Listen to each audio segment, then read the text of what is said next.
Radio from Arrow.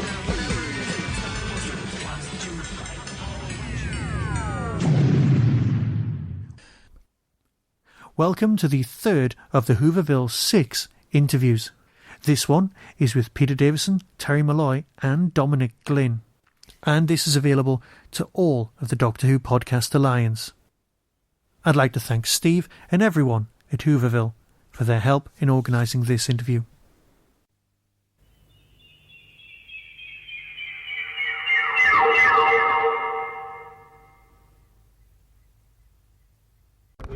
For you, this time we've got Mr. Peter Davison, needs very little introduction, Terry Molloy and Dominic Glynn. So would you like to give them a round of applause, please?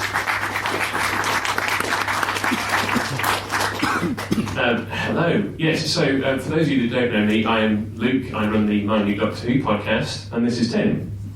I'm Tim. I do a podcast called Tim's Take On. Yep, I know it's a terrible name. But because it's a video podcast, I'm usually on the camera as well, but I can't because I'm down here. So Dr. Sinister is up there filming. And if I could just ask Dr. Sinister to frame our three guests for me. Are we good? And if you could just say to camera, hello and welcome to the Minute Doctor Who podcast, that would be fantastic. Hello and welcome to the Minute Doctor Who podcast. Hello and welcome to the... Minute Doctor Who. Let's try again with Peter. What is it, Minute Doctor Who? Minute Doctor Who. Well, hello and welcome to the Minute Doctor Who podcast. Hello and welcome to the Minute Doctor Who podcast. Hello and welcome to the Minute Doctor Who podcast. There's the professional. I've done it before. I got what it was by then. So, let's start with you, Peter. I am a child of the wilderness years. I was born shortly after you regenerated into Colin Baker, and so I discovered Doctor Who on VHS, and the first story I saw was The Five Doctors. Can you tell us a little bit about that story? Well, yes, it was a great thrill to be involved in that, as the incumbent.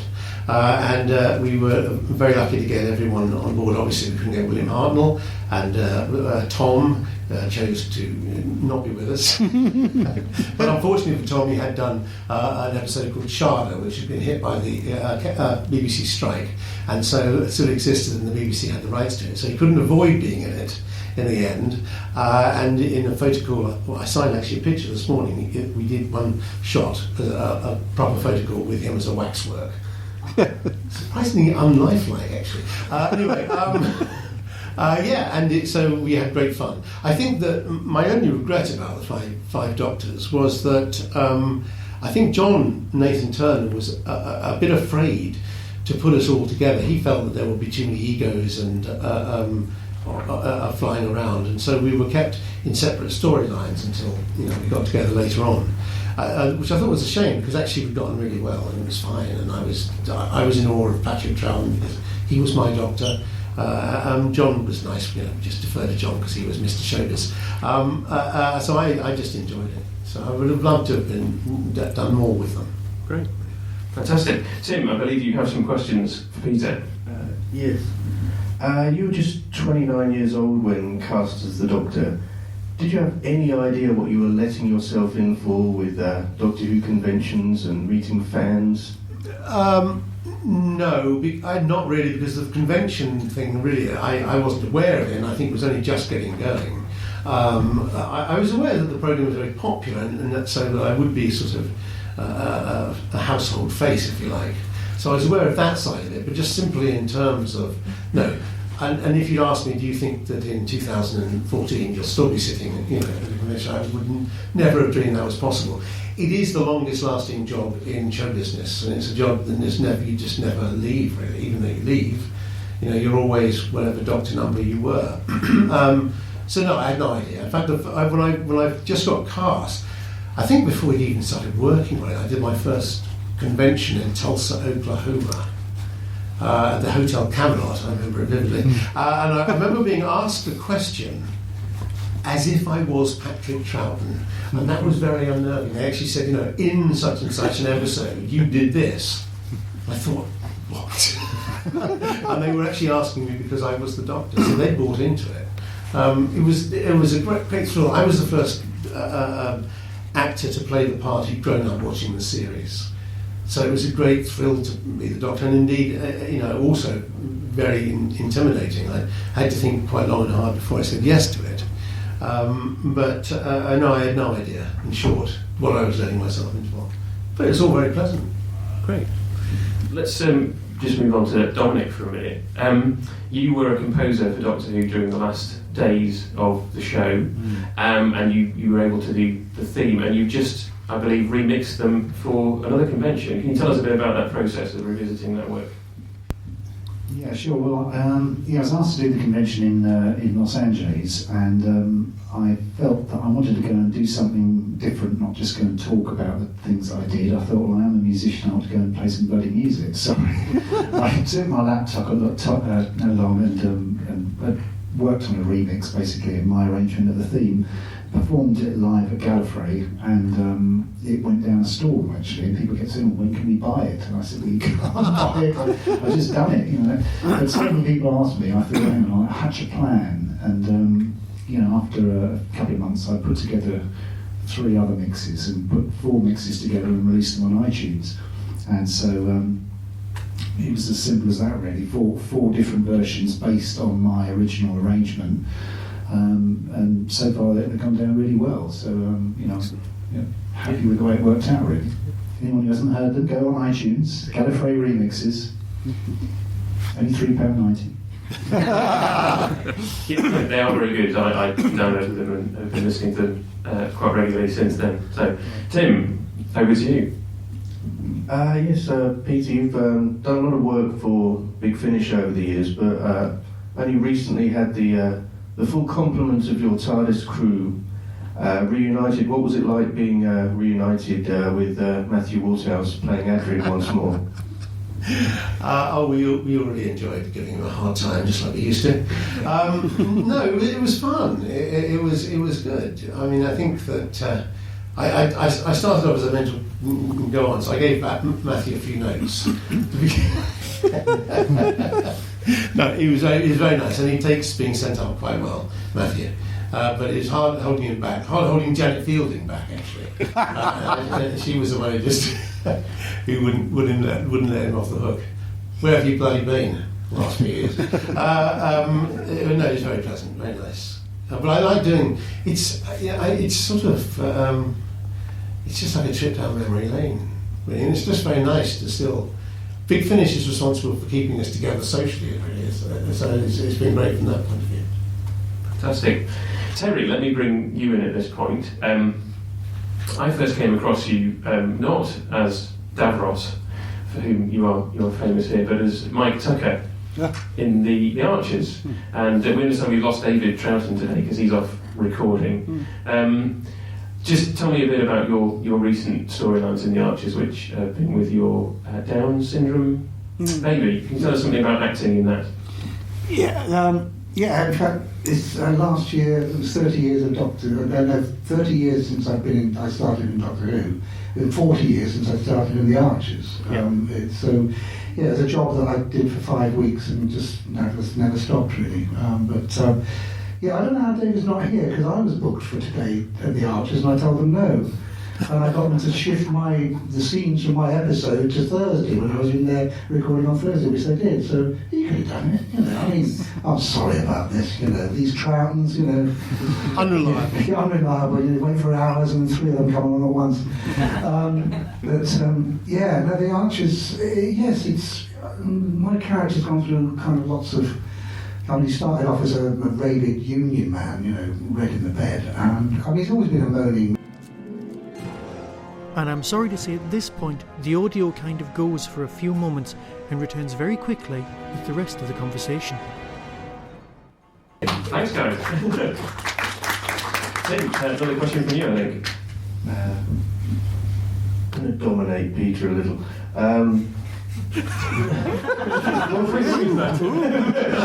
This is going to be The exciting. questions are going to dominate things today.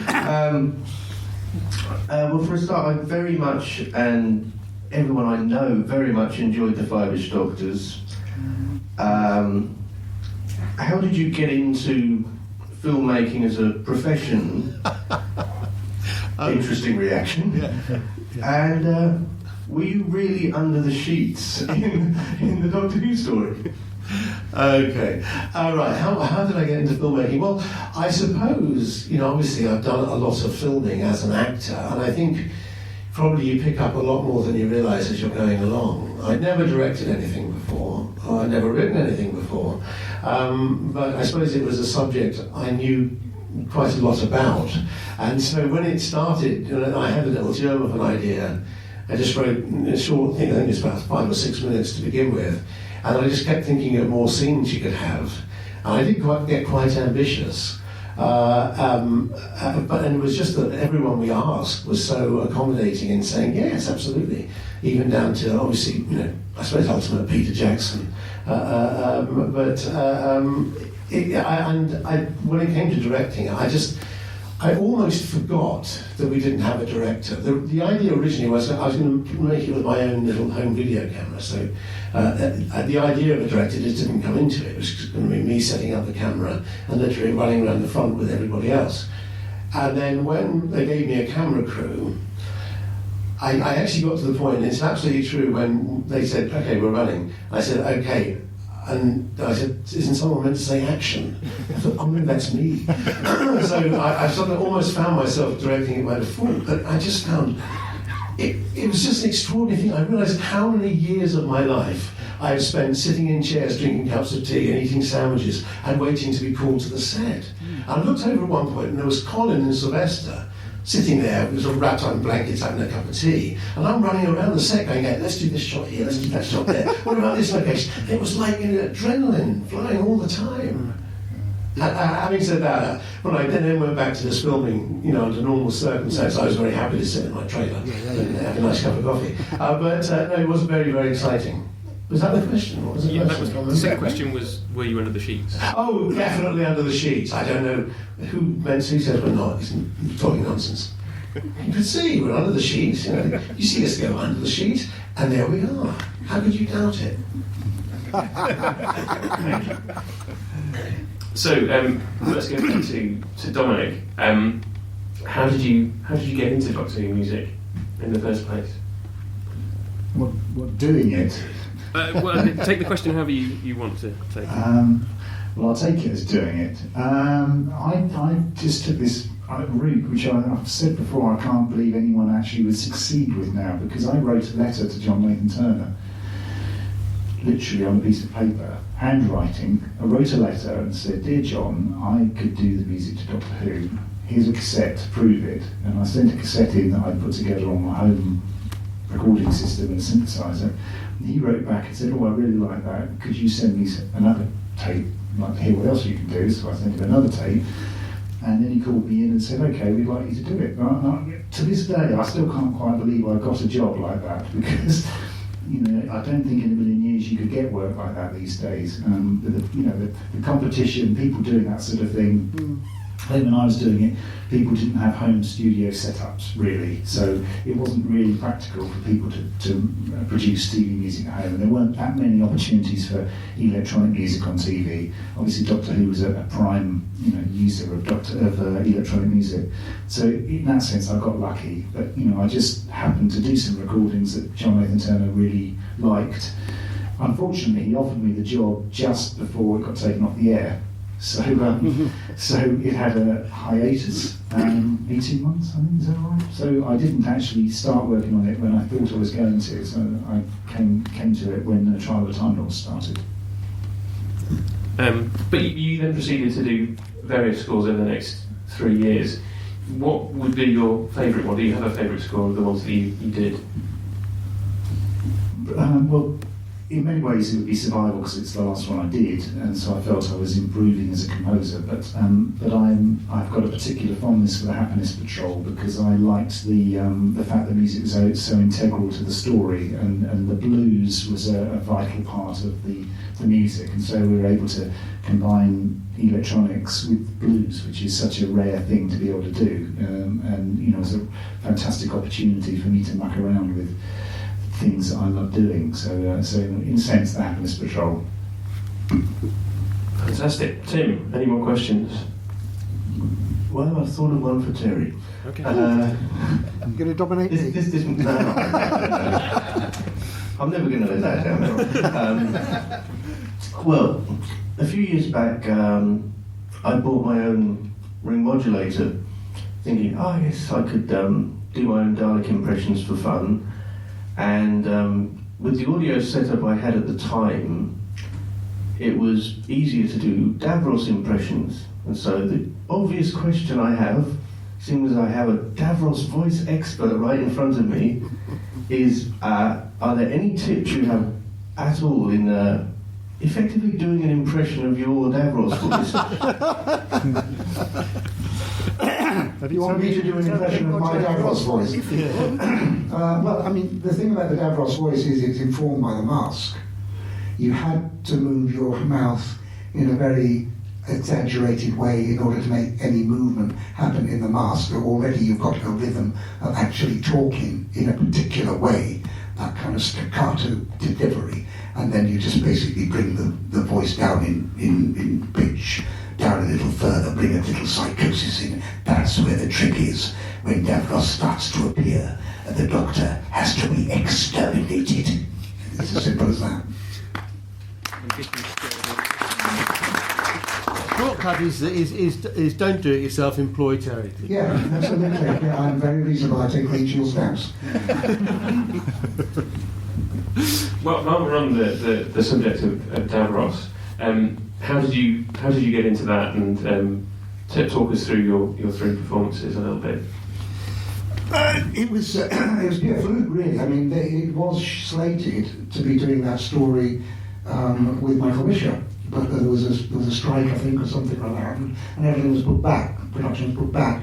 The director then couldn't do it, so Matthew Robinson was brought in to direct it, and Michael Wisher had gone to Wallace to do something else, a tour or something.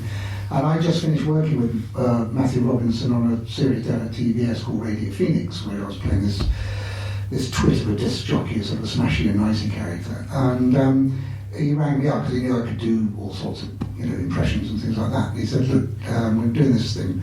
Do you know anything about the Daleks? And I said, well, yeah. I mean, I grew up, I was 16 when the first Doctor arrived, and so Troughton and Hartnell were my doctors. And he said, yeah, of course I do. He said, do you know anything about Davros? I said, no, because I stopped watching after them. And he said, well, come down. He sat me down in front of Genesis and said, that's the character, do you want to do that? Well, how many actors are going to say no, because I was actually intrigued. I thought, well, actually, this is like doing a radio performance on telly, because so much of the character's got to come through the voice. And it was as simple as that. And then we basically got into studio. They recast my head, sat me in, covered me in alginate and plaster of Paris, and made a new mould and a new head. And we got into the first one, which was the one with Peter with Resurrection. And I thought that was it. That would be quick 2 weeks and away. Great, thank you, lovely. But then they asked me back to do. Actually, Matthew asked me back to do Attack of the Cybermen, to be a real person for a change. When Colin took over, and I did that. I thought it was great. That's lovely working with people I've worked with before. But then they asked me to do Revelation. And that was a delight as well, because it also made me begin to move the character on from just being a ranting idiot, sort of intergalactic Hitler, into something with some element of trying to have some element of subtlety to it anyway. And certainly in Revelation, when the Doctor discovers that he's feeding everyone their relatives' dead bodies, and he said, you didn't tell people you were feeding them their own relatives? He says, certainly not. That would have created what I believe is termed consumer resistance. So you get these sort of little black humour moments coming in, I very nearly didn't do the last one because I was actually working on a series with David Troughton up in the Central called Tales of Sherwin Forest, which was nothing to do about Robin Hood. It was Pete Postlethwaite running a wine bar called the Sherwood Forest, and he wanted to turn it into Casablanca. So, we were in the middle of a 6-month run of filming, and they said, no, can't release him. So, but actually, JNT and Sarah got to their heads together, the two producers, and I was on basically Lease Len to the BBC one morning, and Central in the afternoon, and I was only allowed one day in studio because we were filming. So I came in, literally did that one bit inside the Texas barbecue, and went away, shouting at Syl on the other side of the studio. But great fun. I never thought I was doing more than one, but I did. And then obviously when Big Finish started, they got in touch and said, would you like to do, or Gary said, would you like to do a Davros story without Daleks? And that was the first one I did with them, called Davros.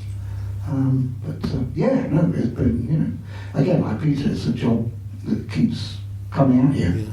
You ain't gonna lose it, I'm sure, one way or the other. I think I've played him, 18 times now, with all the Big Finishes, and I did a stage production of it as well, some years ago for Children and Me for one night. Yeah. Great. Sorry. That's right. Tim?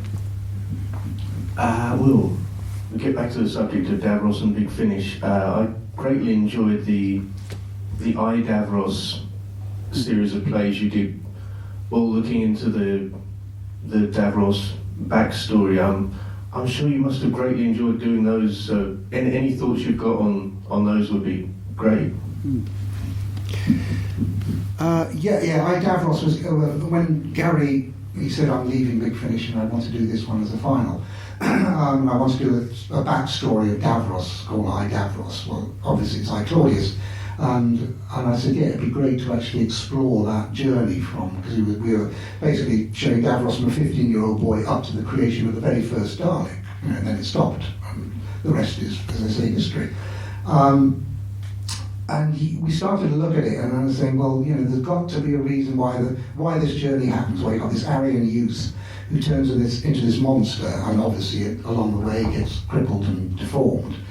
And actually, my wife kicked the key of it because she was a counsellor and she works with all sorts of people. She said, looking at Davros as a character in the stories I've seen and from what you're talking about here, she said, it strikes me that this is somebody who's might be somewhere on the Asperger's spectrum of autism, because he's a savant, brilliant scientific mind, but he's got no social skills, can't interact with ordinary people. If he sees a problem, he goes for it and wipes everything out that stands in his path to get there.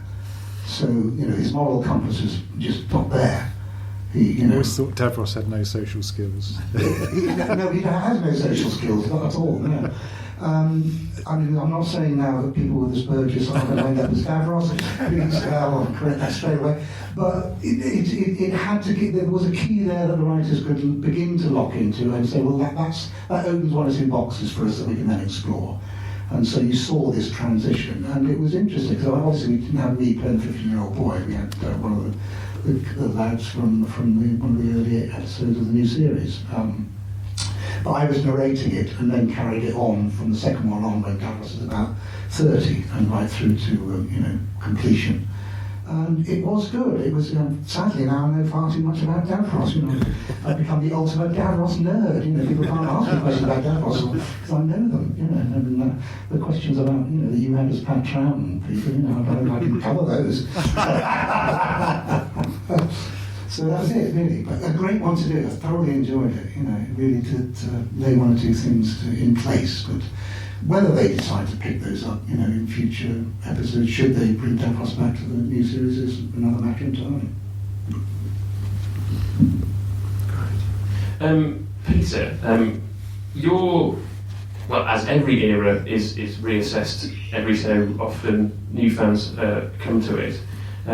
How do you think your era now stands in the pantheon of Doctor Who's? I don't really think that's for me to say. I do think that the resurgence of Doctor Who, the return of Doctor Who, did a lot to make my Doctor seem less sort of out of place I felt at the time, I felt myself at the time I was quite young to play the part. I'd been used to older doctors. And now I look back, I don't seem out of place at all. In fact, it seems like I started a trend. But I'm very happy that they've gone back to an older doctor, Peter Capaldi, because as I say, I'm biased, but that's what I grew up with, older doctors. I don't know how it is in the pantheon. Caves of Androzani has always been really high in terms of favourite stories. I think it was voted best story of all time by some people. I don't know who it was actually now, but that was very. I've got a little award anyway. But yeah, I just think the great thing about Doctor Who is you're always your doctor. It's not as if it's not really. I don't feel in competition. I'm only if there was another Doctor number 5 would I be in competition with them. But I'm very happy with the way it's worked out, and I'm very happy that I came back and did Time Crash, which was the kind of connection with the new series. And then, as you've already mentioned, the 5-ish Doctors last year with both Matt and David. Of course, I have a sort of sphere of influence over David. He can't really turn me down, or he gets leaned on quite heavily, which can be very useful.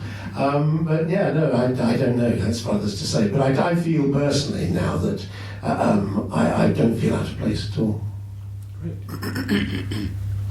I had a question there, but it's gone. Tim. This is going to be about the 5-ish Doctors again, because I've been asked to ask you, is there any chance, as director, that you'll ever record a director's commentary for it? Well, that's a good point, actually. Director's commentary I've not thought about. Maybe what we should do, I should get Colin, Sylvester and myself and whoever, and David and Matt and Georgia and who else, I just sit down and just have a chat with it, and go talk through it. It's not a bad idea. I'd not thought about that, I must admit. I met him this morning. There's a very good article about the 5-ish Doctors in the Doctor Who magazine 50th anniversary special by Henry Pixley. He was here today somewhere. Not here, is he? No. But I sort of gave him a very detailed breakdown of how it came about, and he's written a brilliant article. But yeah, no, it might be fun to do that. Yeah, with Colin, Sylvester and myself. I might suggest that. And we'll keep the copyright and vlog it on iTunes. That seems to be the way to go. Let's vlog it on iTunes, yes! Fantastic. We've had 2 Bakers playing Doctor Who. We now have 2 Peters. Yes. And you've already intimated that you are a fan of the older Doctor. What do you think of his performance so far? Oh, I thought he was great. I thought it was excellent. I'm looking forward to more of his Doctor. I thought he was very thoughtful. I talked to him, actually, I interviewed him for an American documentary that I was making, and he's very, very clever and astute about what he wanted to do with the Doctor, and I think he's doing just that. He wants to make him slightly darker, slightly less friendly, slightly less understanding of, the way Doctor Who has been for a long time is he's in love with the human race, and I think Peter said to me, he's slightly less in love with them. he has great respect for them, but he doesn't keep understanding why he has to save them quite so diligently as his predecessors. I think it'll be very, very good, and I think it's very good for Clara, the character of Clara, because I think it's a very different relationship than Jenna had with Matt, and I think that's good for the series and good for her. Gives her much more opportunity, I think. Yeah, good stuff. Dominic, did you see the episode last week? Yeah, I did. What do you think of the new theme tune? New theme tune, I think I genuinely think I need to hear it a few more times to give you a proper judgment on it. In a way, it's nice to hear it returning to some electronic sounds in there. I think if I ever had the opportunity to do it again, I'd like to combine orchestral sounds with electronic sounds, because I think that's part of what made Doctor Who sound the way it sounded. But on the Peter Capaldi front, I just think it's fantastic to have a Doctor that's older than me again. Sorry? Oh yeah, I mean, I was really looking forward to Peter coming on. I mean, I've been a great admirer of his work for years, but and I knew he was going to be good. I mean, I was just looking forward to it immensely, you know. And well, as Colin said, it's nice to have a doctor over the age of 12 again. He said that in great love, because he's great, you know, he does respect Matt and David as well. But yeah, no, it's great. You know, I love that scene with him and Brian Miller with the tram. It made me very moved. You know, I just thought, oh God, that's good.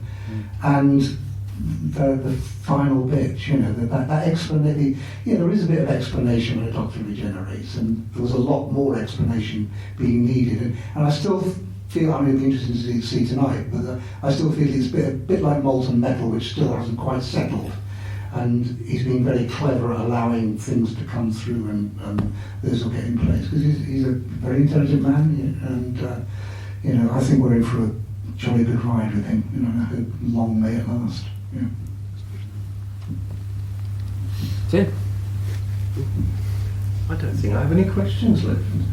Okay, I have another one. I think the thing that links all three of you, it's a slightly random panel, these podcast panels, but I think the thing that links all three of you currently on the stage is that you were all in Doctor Who in the JNT era. Maybe say a little bit about your experiences of the man. Oh, I love John dearly. I thought he was the biggest and best promoter of the show that there has been. And that was really, I think, his forte. It's going to sound weird, I don't mean this in a bad way, because it was his show. I don't know if he was the biggest Doctor Who fan in the world, but he loved the programme he was producing, do you know? And I never fell out with him at all, but we did have sort of healthy discussions about where Doctor Who should be going. And he had I just felt all the time his eye was in the promotion of the show. He wanted to make the shows big, and we would get, you know, extraordinary press for it. I was slightly concerned one day when he said his ultimate aim was to produce the world's biggest soap opera. Was he trying to do that with Doctor Who? But perhaps not. But no, I loved him dearly. He was good. I think he was good for the show. But as I say, what I love about the show now is it's you know, it's run by the people who grew up watching it during that era. It really is the lunatics running the asylum, and I think now the focus of the show is much more of the sort of the genre of the science fiction of the and I don't know if John was really in that game, but he was devoted to the programme, no doubt about that.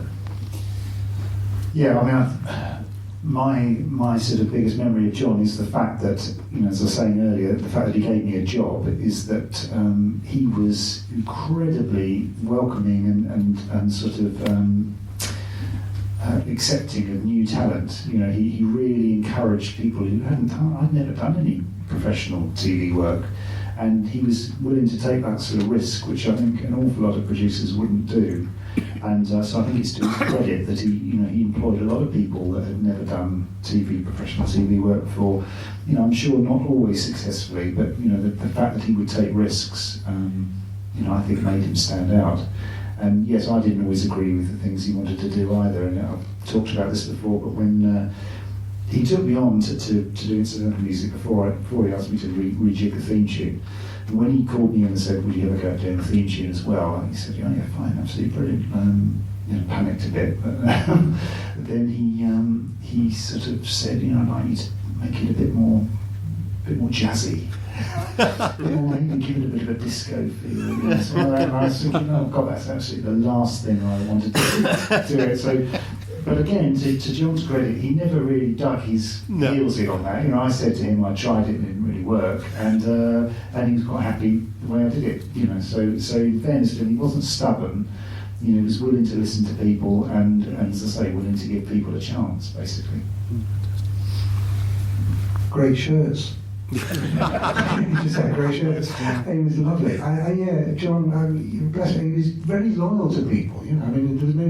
He didn't need to have brought me back to do. He could have used Mike Wisher. You know, he could have brought Mike Wisher back if he wanted to. But he was very loyal to people that worked with him, and you know, I always got on really well with him. I didn't have any healthy discussions or arguments with him. We got on really, really well, and I was very sad when he went.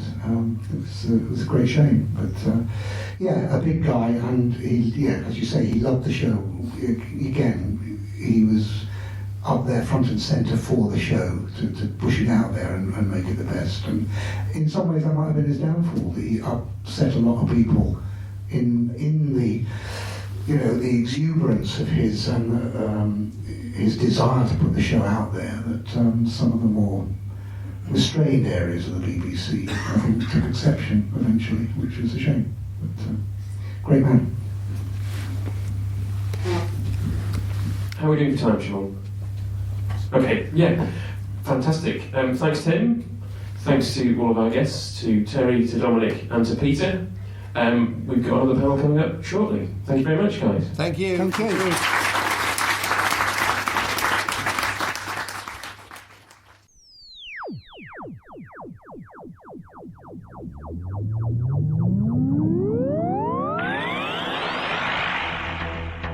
You have been listening to the Tin Dog Podcast. Doctor Who and its associated shows are all trademark of the BBC. No infringement is intended. Contact us at tin-dog@hotmail.co.uk.